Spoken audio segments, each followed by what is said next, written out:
Welcome to Dow Peace instructional video for green belts, and we're talking about striking today. So we've gone over how to make a nice tight fist by rolling those fingers in and the thumb goes over the first two digits.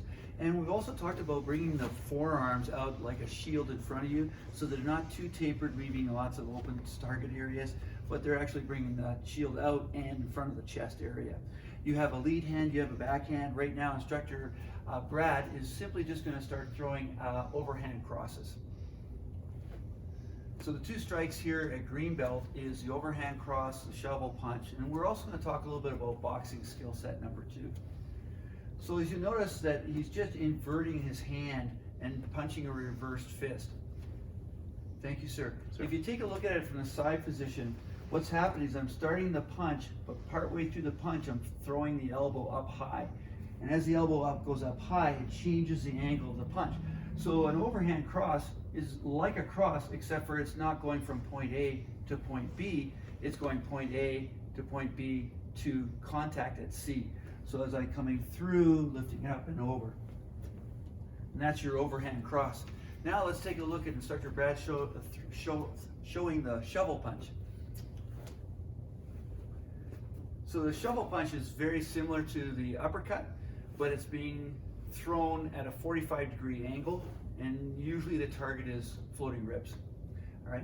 Now another way of throwing this punch incorrectly, which we see a lot of, is students drop their hand down and then start to throw the punch this way, almost like they're doing a bear claw approach.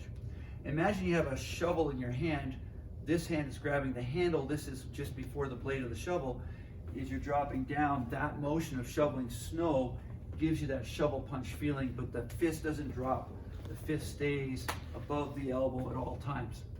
All right, let's have Instructor Brad throw a couple of shovel punches into me, please, just as a quick demonstration. So as he's throwing that shovel punch, coming into the ribs, here, good, thank you, sir.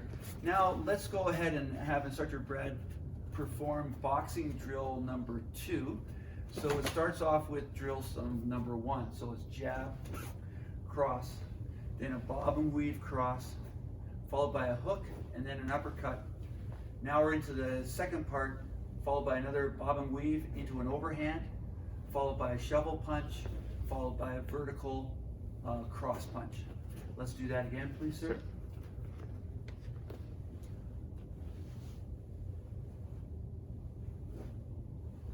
That's the end of number 1. Now we're going into number 2, overhand cross, followed by a shovel, followed by vertical cross.